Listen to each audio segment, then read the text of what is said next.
Ang pamagat po ng ating pag-aaral, How You Treat God. Kung ano ang pakitungo sa Diyos. Suma sa atin ang Diyos. God is with us. Ang anghel, nung tinutukoy niya na ipapanganak si Jesus, sabi niya sa Mateo 1:23, tatawagin itong Emmanuel. Ang kahulugan nito ay kasama natin ang Diyos. So when you say Emmanuel, you mean God with us. Napakaganda po ng Tagalog dito, suma sa atin ang Diyos. Genesis 1:27, nilalang ng Diyos ang tao ayon sa kanyang larawan. Napakadalas po nating banggit-banggitin ang reference na ito, sapagkat ito ang isang kauna-unahang pinakamahalagang katunayan at katotohanan na isinaad sa Biblia, na ang tao nilalang sa wangis ng Diyos. Genesis 2:7, ginawa ng Panginoong Yahweh ang tao mula sa alabok, hiningahan niya sa ilong at nagkaroon ito ng buhay. Unang Korinto 3:16, hindi ba ninyo alam na kayo'y templo ng Diyos at naninirahan sa inyo ang kanyang Espiritu? Naninirahan, kapisan, kaisa, suma sa atin ang Diyos. Ano ang kinalaman niyan sa atin pong pag-aaral? Sapagkat kung ano ang pakitungo sa Diyos, ay siya ring pakitungo sa sarili. Kung ang Diyos ay nakikipisan sa atin, kung ang Espiritu ng Diyos ay nasa atin, pwede bang may gawin ka sa Diyos na hindi mo rin ginawa sa iyong sarili? Kung minamahal mo ang Diyos, minamahal mo ang iyong sarili. Wala tayong pwedeng gawin sa Diyos na hindi tayo ang aani. Pangalawang Samuel 7:1-2. Si David ay panatag nang nakatira sa kanyang palasyo. Sa tulong ni Yahweh, hindi na siya ginagambala ng kanyang mga kaaway. Tinawag niya si Nathan at sinabi, ang tahanan ko'y yari sa cedar, samantalang nasa isang tolda lamang ang kaban ng Diyos. At nahalata niya na kung paano niya dapat tinatrato ang sarili, ganoon din sa Diyos. Sapagkat babalik at babalik sa Kanya.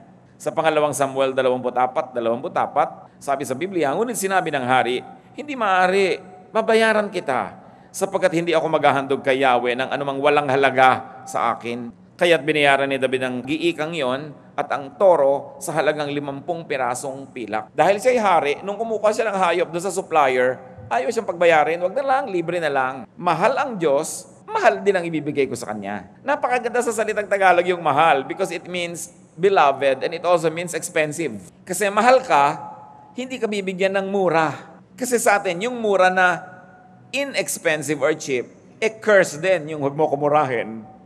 Kasi pag binibigyan ka ng mura, minumura ka. Pag minamahal ka, binibigyan ka ng mahal. Ano po mga katotohanan dito ang nais nating bigyan ng diin? Ang ginagawa sa Diyos, ang siya ring ginagawa sa sarili. Ang pagpipitagan sa Diyos ay pagpipitagan din sa sarili. Ang gumagalang sa Diyos ay iginagalang din.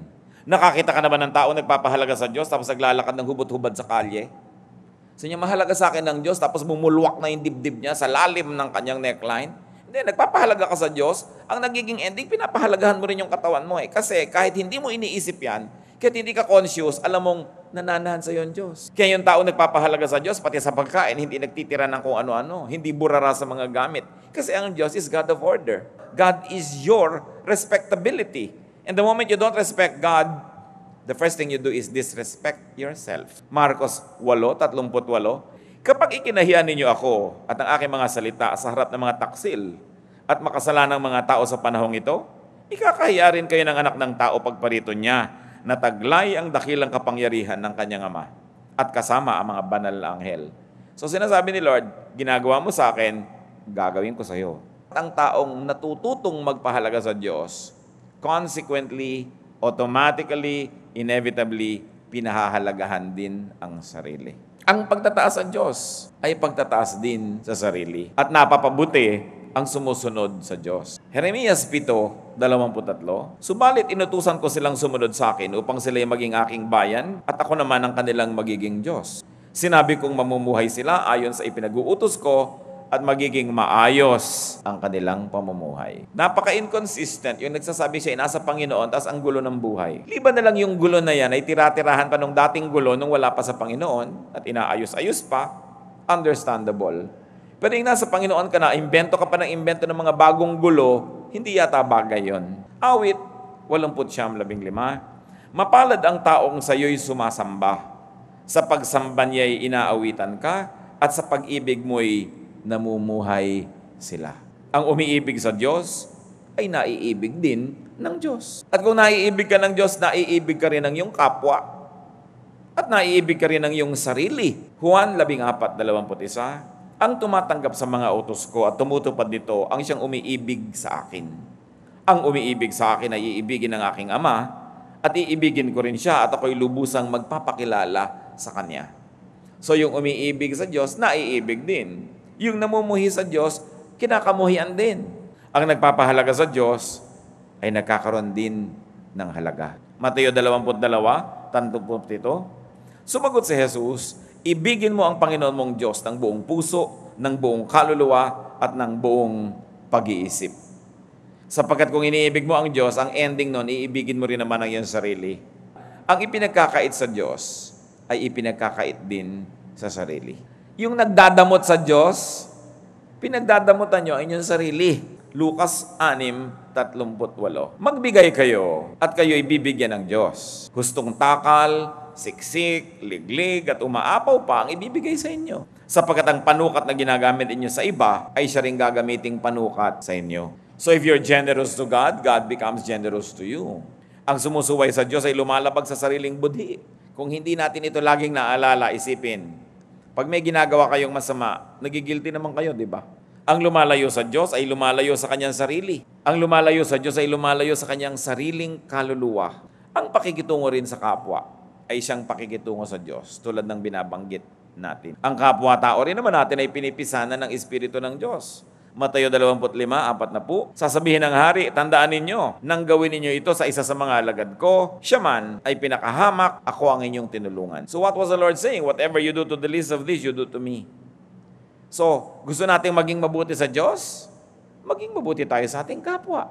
Napakahalaga po mga kapatid na ating mithiin sa buhay yung maging buo. Yung sinasabi mo at iniisip mo, pareho. Yung tinuturo mo at ginagawa mo, pareho. Bagamat hindi tayo perfect, kung minsan tinuturo natin, hindi natin lubos na nagagawa. Pero at least mataas naman dapat ang grade mo dyan kahit hindi perfect. Papunta ka towards perfection. Dapat buo. Kaya sa ating kapwa mga kapatid, makiramdam, magmahal, makiisa. That, let me say again, is a very high form of religion.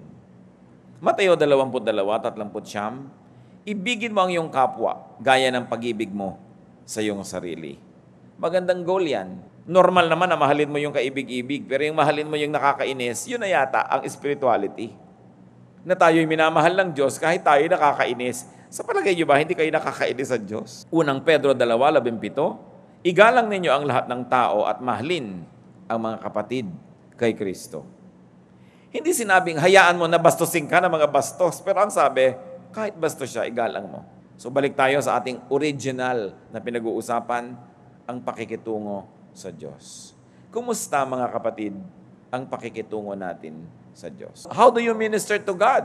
Na pinapaganda mo, inaayos mo yung kapaligiran mo, yung buhay mo, yung puso mo, yung isip mo na nababasa rin niya, nandun din siya. Para hindi siya mandiri. Or because God is invisible, we forget that He is around. And therefore, we become insensitive to God's sensibilities. And we offend God left and right. Honor God, and you honor yourself. Violate God, and you violate yourself. Paano natin tinatrato ang Diyos? Pinahahalagahan ba natin? Itinataas? Iginagalang? Minamahal? Kasi ito rin ang mangyayari sa sarili mo.